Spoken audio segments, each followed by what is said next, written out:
você que me sobe a cabeça como vinho. Vamos lá, super dicas para entender de vinho. Vinho para leigos, 500 vinhos tintos, 99 conselhos sobre vinhos, Bebo Logo Existo, guia de um filósofo para o vinho. Não entendo muito de vinho, mas sei do que gosto. Esses são apenas alguns dos mais de 100 livros sobre essa bebida que apareceram numa rápida pesquisa que a gente fez por aqui. São muitas as publicações voltadas especialmente para iniciantes, mas essa literatura também oferece opções para os apreciadores avançados. Hoje a gente resolveu falar um pouco sobre um dos itens mais marcantes da ceia de Natal e de outras tantas ocasiões, diga-se de passagem, como usar, como harmonizar, os mitos, as verdades, com a consultora especialista em vinhos, Sheila Bulhões. Bem-vinda ao Frequência Baiana. Olá, boa tarde a todos. Obrigada pelo convite. É sempre muito bom estar falando de vinho, que é uma bebida que eu simplesmente adoro. Nós adoramos. Que bom.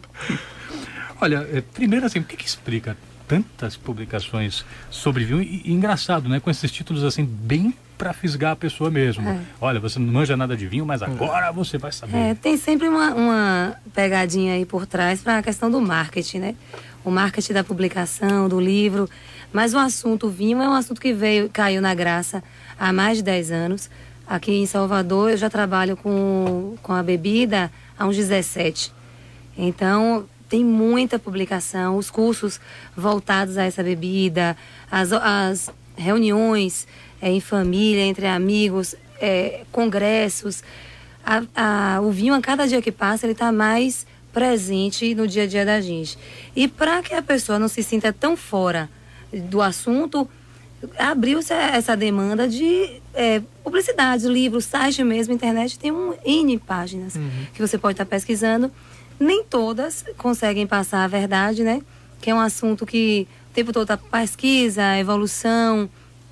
E a maioria das publicações também tem todo o interesse de uma vinícola por trás, né? De um produtor, de alguém que queira, de um país que queira comercializar seus produtos, né? Porque toda essa pompa por trás desse uso do vinho, porque a gente não pode apenas beber o vinho, tem que saber também um pouco dele, apreciar o vinho. Por que existe isso? Não, você pode beber o vinho hoje, ele é apresentado por diversas formas de garrafa e até rolha, ele vem perdendo a cortiça, não se encontra mais nos vinhos jovens, está sendo substituída por screw, né? Pela aquela rosca. Isso vem perdendo um pouco esse charme, porque como o vinho não era tão acessível antigamente, até por conta das exportações, das importações, e o mercado você não encontrava tantos exemplares, as pessoas tinham que colocar um glamour, tinham que subvalorizar o produto, né? Claro que o vinho tem todo um conceito medicinal por trás, são várias vertentes que a gente pode estar analisando, todo o lado da harmonização que você pode estar associando para o bem-estar, para a qualidade de vida, para tudo isso. Hoje eu venho e eu bato há anos falando que o vinho é muito fácil de ser bebido. O primeiro passo é saber qual o estilo que eu gosto. Eu posso, no primeiro momento, eu não conheço o vinho, Sheila. Eu quero tomar um vinho. Eu apresentar essa pessoa, que é o iniciante, um vinho tinto, seco, encorpado, simplesmente ele vai detestar. Pode agradar também, né? Depende muito do paladar, isso é muito particular. Mas se eu consigo captar informações para que aquele consumidor, para que aquela pessoa, aquele iniciante, fale, não, eu gosto de vinho seco, eu tomo café sem açúcar, Sheila. Ou então eu gosto de coisa muito doce. E dentro do universo de informações dessa pesquisa, eu consegui encontrar um vinho que vá se casando com o paladar, aí é só uma evolução. Eu comparo muito com a questão das gastronomias. Claro que tem a gastronomia italiana, que é a mais difundida e é mais aceita por ser a pasta, né? A massa, todo mundo gosta de uma boa massa. Aí você entra na culinária japonesa. Quero saber quem é que come, num primeiro momento, o peixe cru. O sashimi. Dificilmente. Agora veja o número de restaurantes japoneses que nós temos em Salvador. Aqui mesmo, né? Isso tudo faz parte de uma evolução. O consumidor chega, ele começa a provar um prato, o vinho a mesma coisa. E essa questão da pompa Você pode eliminar sim. Você pode deixar muito mais descontraído, pode deixar festivo e essa parte inicial, esse momento inicial do vinho, ser muito mais fácil, muito mais tranquilo de ser lidado, né? Que até o saca-rolha, todos os utensílios que a gente precisa estar utilizando para fazer um bom serviço, a questão das temperaturas, o próprio copo que se utiliza, né? As taças, cada uma, para cada tipo de vinho, existe um formato de copo, que hoje em dia não se fala mais taça, se chama copo, né? De copo para o serviço. E aí você fala, mas por que a diferença? É simples, comparando com o café novamente. Eu vou tomar um café, eu quero um expresso. Vou tomar um café curto, eu vou tomar num copo longo, perde o charme, perde o sabor. A mesma coisa uma taça, mesma coisa um vinho. Eu vou tomar um espumante, que ele tem o perlage, tem aquelas bolinhas, numa taça curta, por quê? Eu vou perder todo esse brilho. Também eu não vou tomar um vinho branco numa taça muito grande, porque o vinho branco, a temperatura é mais baixa para o serviço. Eu tenho que colocar numa taça menor, já para não induzir com que a pessoa que faça o serviço encha demais a taça, sirva um pouco mais e aquela bebida passe da temperatura. Aí são várias dicasinhas assim, que é bacana demais. Eu sou apaixonada, então... Vou me entorpecer bebendo vinho, eu sigo só. E hoje o nosso assunto é vinho, que assunto delicioso, né? Para tratar aqui numa sexta-feira. E esse companheiro não só no Natal, mas em vários momentos sociais. Aqui no Frequência Baiana, estamos falando com a consultora e especialista em vinhos, Sheila Bulhões. E Rafael Alonso criou, junto com a esposa, uma comunidade no Facebook chamada Social Adega. Vamos conhecer? Nós temos quase 4.000 pessoas que curtem a nossa fanpage, que estão sempre acessando, visualizando, curtindo, comentando, de alguma maneira interagindo, que é facebook.com/socialadega. Nós recebemos postagens de amigos, de usuários, de pessoas que curtem a fanpage, né, como qualquer outro, e podem estar colaborando com suas experiências. A ideia da Social Adega, em realidade, é trocar experiências e dicas sobre o mundo dos vinhos, né? O que você viveu, se você gostou, se você não gostou, falar de uma forma fácil e de uma forma interativa, divertida, né? Tratar o vinho como uma diversão. Quando a gente pensa em cerveja, a gente pensa na loura gelada depois da bola, a gente pensa no barzinho, tem toda uma cultura, claro, associada ao beber a cerveja. Isso. O vinho estimula quais tipos de círculo social? Assim, que perfil de círculo social? É muito diferente? Não, depende do nível de conhecimento. Eu julgo assim, hoje eu trago o vinho em todos os momentos da minha vida. Tipo, se eu vou para uma piscina, eu tenho determinado vinho que casa muito bem com a situação e eu não vou tomar cerveja. Eu vou continuar tomando meu vinho. Vou tomar um espumante, vou tomar um vinho branco fresquinho. Claro que o tinto, nesse momento de calor, e até porque piscina não vai combinar com tinto, no máximo um rosé. Existem rosés maravilhosos e hoje o Brasil já está absorvendo muito bem isso. Que você dá para casar. Eu quero harmonizar, eu já penso à noite, vou receber amigos em minha casa, ou eu vou sair para jantar. Muito mais elegante, muito mais gostoso, muito mais fácil. Você tá servindo um tinto. Depende também do menu, claro. Depende do que eu quero, depende da proposta do encontro, né? Eu tenho amigos que adoram vinho. Eu, particularmente, adoro vinho branco. E em qualquer momento eu gosto do branco. Nessas reuniões de amigos, até para divulgar o consumo do branco também. A gente tem, só tem tinto, e Salvador, um clima extremamente tropical, extremamente quente, o branco acaba refrescando muito mais. Mas qualquer momento eu posso harmonizar e sugerir aqui um vinho para você. Qualquer situação. O ouvinte Frederico Bonfim, final de telefone 0013, ele pergunta quais os vinhos tintos secos com menor teor de álcool que você conhece. Frederico, olha, essa questão da graduação alcoólica hoje ela mudou muito e essa transição vem junto com essas mudanças climáticas. O álcool o álcool que você encontra no vinho, ele é derivado da fermentação, da transformação dos açúcares em álcool, da fermentação alcoólica. Então, se eu tenho um período muito quente, uma safra onde teve muito sol, excesso de sol, eu vou ter uvas muito mais concentradas em açúcar. E isso, no processo de vinificação, ele vai transformar esse açúcar em álcool. É uma tendência muito grande no mercado, no que a gente chama assim, no Novo Mundo e o Velho Mundo. O Novo Mundo são todos esses países que começaram a produzir vinho depois depois, assim, 1500, 1532, que é Argentina, Chile, África do Sul, Nova Zelândia. E o Velho Mundo é composto por todos os outros países, principalmente a Europa, Portugal, Itália, França. A tendência dos vinhos europeus serem um pouco mais elegantes em boca e terem uma graduação alcoólica um pouco mais baixa é nítida. Só que isso vem até mudando. Antes dos vinhos franceses, isso a gente via muito, principalmente na região de Bordeaux. Os vinhos, eles trabalhavam com uma graduação alcoólica em torno de 12, 12,5. Quando você vinha para um vinho da Argentina, por conta dessa mudança toda, você encontrava vinhos em torno de 14. Essa questão da graduação alcoólica, se o enólogo, se o profissional que fez aquele vinho, se ele consegue deixar um vinho equilibrado, com a acidez, com a alcoolicidade, com a questão da estrutura e do tanino, o álcool ele não vai perceber. Vai estar contido na bebida, mas ele vai ser imperceptível. Mas como eu posso também ter um exemplar qualquer, onde eu vou ter uma graduação alcoólica muito mais baixa, tipo em torno de 12, 12,5, e ele ser extremamente desequilibrado. E ali, aquele calor que o vinho dá, que na boca, o álcool desequilibrado, ele aquece. Ele aquece demasiado. Aí fala, e a acidez? A acidez ele faz salivar a lateral da boca, a lateral da língua, quando o vinho tem mais acidez, que é bom ter acidez. Tem vinhos que é essencial. Pro branco, se eu não tenho acidez, eu já não tenho tanino no branco, porque o tanino é uma substância que é encontrada na casca. Durante o processo de vinificação, para os brancos, eu elimino a casca, eu separo a casca do mosto, do suco, e esse processo, esse mosto não entra em contato com a casca, então eu não vou ter tanino. Tanino é imperceptível em branco. No tinto, não. No tinto eu tenho que extrair, a cor vem toda da casca, então o contato com a casca vai me permitir trazer coloração, estrutura e o próprio tanino. Se eu não tenho acidez no vinho branco, a gente fala que ele vai ficar chato. Fica insosso, é como se fosse um vinho muito doce, um suco muito doce, extremamente doce, e que você toma um gole e já acabou. Não tem mais nada, não tem aquela acidez, não tem aquele salivar, que é importante, né? Aí você pode estar encontrando, olha, vinho, podem me perguntar muita coisa, gente, eu vou falar a noite toda aqui, o dia inteiro. Aproveita, pessoal.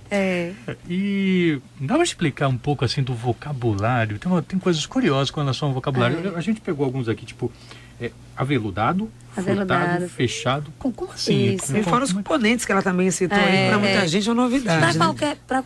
Para qualquer área. Eu tenho certeza que se vocês conversassem, assim, os três sozinhos, fora do ar, vocês iam usar termos técnicos que só quem trabalha nesse meio que eu entender.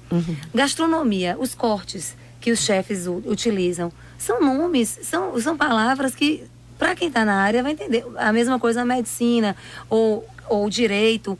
Para o vinho não é diferente. Ele tem todo um vocabulário particular. Aí fala, mas como, Sheila? Como o vinho é aveludado? Mas justamente o vinho, ele mexe com os sentidos. Se você não se entrega à bebida, ou se entregar assim, é curtir aquele momento, sem preconceito, sem aqueles preconceitos de, eu não vou ficar snob, eu não quero inventar que eu vou encontrar frutas vermelhas, ou cassis, ou amora aqui, sendo que não tem nada disso. Ali é tudo química, gente. Eu falo que depois do vinho em minha vida, eu consegui enxergar, eu nunca gostei muito de química, eu consegui enxergar realmente química em tudo. Porque são reações químicas, né? Aí fala, o aveludado é quando você toma o vinho e a sensação que o tanino lhe traz, em vez de ser de adstringência, completa a boca de forma leve. Fala, e essa adstringência é o quê? Se a gente pegar um caju, uma carambola, ou mesmo a banana verde, verdosa, você fala que é aquela adstringência que ela dá, né? Você fala, banana verde, aquela sensação da banana verde é a sensação do tanino que tem, né? Todas as sensações você acaba encontrando também. E não vai ser diferente. E outra coisa, não adianta. As pessoas falam, mas como eu vou conseguir, Sheila, encontrar aromas? Como eu vou conseguir encontrar determinadas percepções que você fala? Eu não tenho. Eu falo memória olfativa, os aromas. Se você não pega um limão siciliano, se você não sente o aroma e associa aquele aroma do limão siciliano com ele, você nunca vai sentir um aroma em nada, em nenhum outro alimento. É a mesma coisa que alguém que você gosta, que você conhece, que está no seu dia a dia, usa um perfume e outra pessoa passa com esse mesmo cheiro, você fala, gente, o cheiro de fulano. que é a memória olfativa. Para tudo. Então, ali são cadeias aromáticas que o vinho acaba liberando, que em qualquer perfume tem. Homem vinho, o tempo te lapida. E hoje o nosso assunto é vinho, esse companheiro não só no Natal, mas em vários momentos sociais. Aqui no Frequência Baiana, nós estamos falando com a consultora e especialista em vinhos, Sheila Bulhões. Pensando aí, né? Já que a gente está no ritual do Natal aí às portas, eu estava pensando aqui nos rituais ligados a vinho, né? E tem umas coisas que parecem que devem ter, né? Seus motivos, a ritualística própria da degustação. E tem coisas que eu fico me perguntando se não são muito... se não são tanto quanto exageradas. Aconteceu já com você, por exemplo, você sendo uma pessoa especialista em vinho, está numa ocasião em que o vinho estava presente e a pessoa tentar mostrar que sabia alguma coisa para você, você fica pensando, meu Deus, que vergonha. Tem. São vários momentos.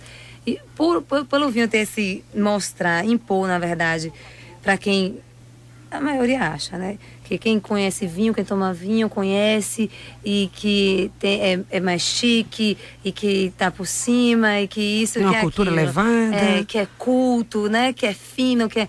E não é assim, gente. Não é assim. Eu já presenciei várias gafes, assim, no próprio serviço. E hoje é comum a mulher entender um pouco mais e apreciar o vinho, mais até que o homem. Por que não? Eu saí com um acompanhante, ele não tomar vinho e eu tomar, eu escolher meu vinho. E o sommelier ou a pessoa responsável pela carta de vinho no momento, sempre apresentar a carta de vinho a um homem, ou na escolha, aí sempre com não, ela, por favor, ela sabe, aí já bota pra mim. E pra a prova durante o serviço, porque o ideal pro vinho, como qualquer bebida, ele é uma bebida viva. Ele é uma substância viva. E você não tem como saber se o vinho está bom ou se está ruim, só identificando a safra. Pode ter acontecido qualquer problema naquela garrafa ali, passado por qualquer temperatura, excesso de temperatura, e ele tenha estragado, né? Oxidado. E é ali, quando se abre, tira a rolha, que você vê que o vinho está bom ou não. Mas para isso, o visual nem sempre ele indica, nem o olfativo, e sim na boca. Aí por isso que durante esse ritual de serviço, para quem pede o vinho, para quem escolhe o vinho, é servido um pouco no primeiro momento para que ele prove, já que ele pediu, já que ele escolheu aquele rótulo, subentende-se que ele conhece aquele produto. E a partir dali, faça o serviço total. Sheila, a gente conversou um pouquinho aqui, falando sobre uma outra bebida, né, que a gente estava comentando, com o mestre cervejeiro da Ambev, Luciano Horn, sobre como fazer a harmonização com uma outra bebida querida, que é a cerveja, pensando inclusive no Natal. A cerveja, a gente consegue inclusive fazer harmonizações que vão desde as entradas, ou seja, leves saladas, que vão muito bem com as cervejas Pilsen mais leves, acompanhando durante os pratos, e aí, por exemplo, perus, né, ou aves como um todo, até mesmo alguns peixes, algumas pessoas gostam de ter durante a sua ceia de Natal, vão muito bem com cervejas do trigo, exemplo de Weissbier, cervejas leves, refrescantes.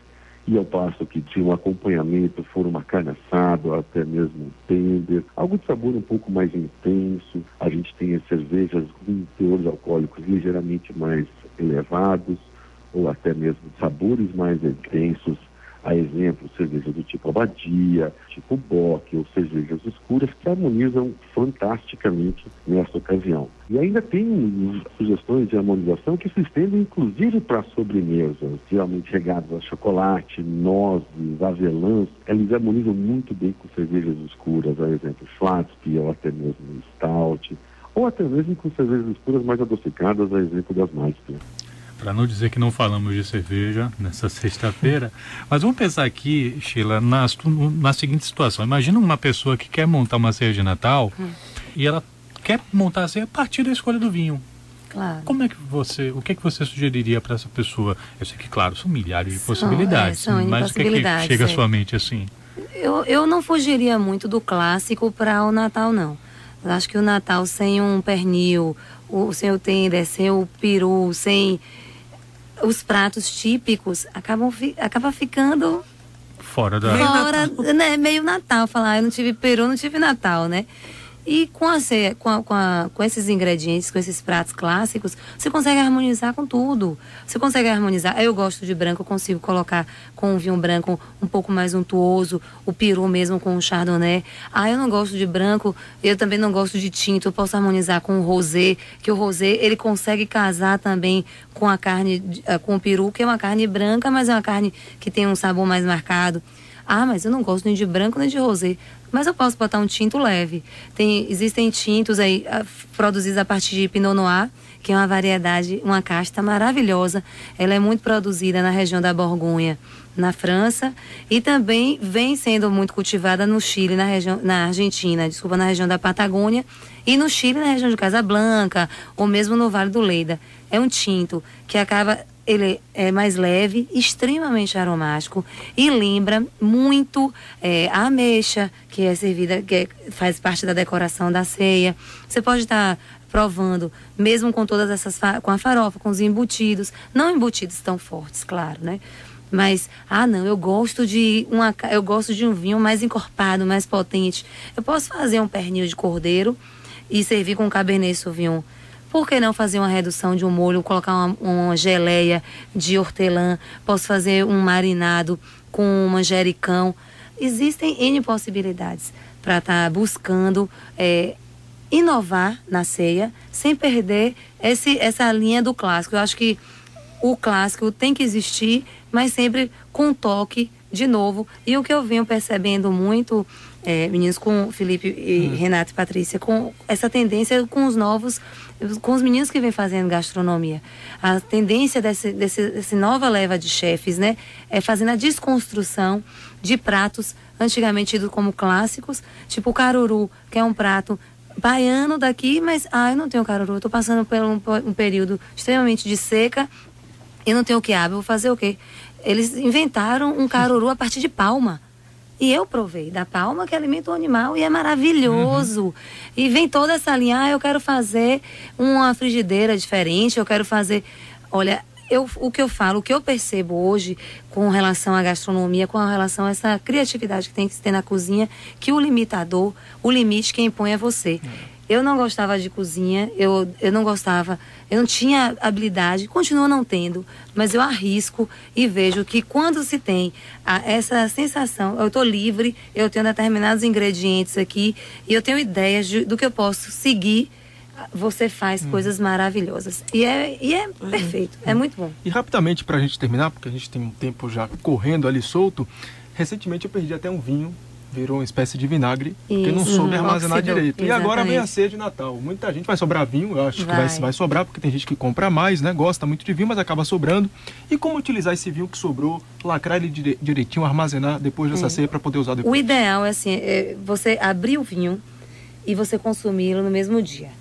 Porque o contato com o oxigênio, ele acaba oxidando e vai perdendo todas essas características de fruta, de leveza em boca, os aromas, e vai acentuando muito mais esse aroma que lembra muito o vinagre, que não é agradável pra gente, né? Esse vinho, depois de aberto, 2, 3 dias, que ele já não tem mais que não dá para ser mais consumido, você não vai ter tanto prazer em degustá-lo. Você pode estar temperando uma carne, pode estar fazendo uma redução para determinado molho, mas o ideal, gente, é sempre tentar colocar o vinho em lugar refrigerado, que tenha circulação de ar, que não colocar ele em pé se ele tem cortiça. Se ele for vedado com rosca, pode deixar ele em pé, que não precisa ter contato. Que o que é que faz com que o vinho oxide se ele é de rolha? O contato com o oxigênio e com o calor, essa rolha ela vai se estreitar, permitindo que entre oxigênio por essa parede e oxidando o vinho mais rápido, entendeu? E aquilo ali, toda essa fruta, tudo que o enólogo queria que você provasse naquela garrafa, não vai ter mais. Foi embora. Se você mora sozinho e se você tem o hábito de consumir, ou mesmo mora com alguém, mas o seu parceiro não toma vinho na mesma frequência que você, existem opções de meia garrafa. Existem opções de 187, que é o equivalente de uma taça. Sheila, mas é muito mais caro. Eu vou comprar um vinho de 750, uma garrafa normal. O de 375, ele chega a ser quase 80% do valor. O que eu faço? Eu pego sempre uma garrafa de 375, deixo em casa, abro a grande, transfiro para a pequena, sem deixar quase nenhum espaço, porque se eu não tenho espaço vazio, eu não tenho oxigênio. Vedo, lacro e deixo ele guardado ali. E acabo consumindo do mesmo jeito meu vinho em perfeita qualidade, né? Ou então, utiliza-se de um acessório que é a bomba de vácuo, Vacovan. Gente, os meninos já estão mandando calar a boca aqui. Não, mas conclua o pensamento, pode concluir. Aí existem já esses acessórios que permitem, que facilita a vida de quem gosta do vinho e também não quer perder, né? Maravilha, viu, Sheila? Esse papo aqui com você, essa experiência que você passou para nós aqui do estúdio da Rádio Band News FM e, claro, por extensão, os nossos ouvintes. Muito obrigada. Eu que agradeço.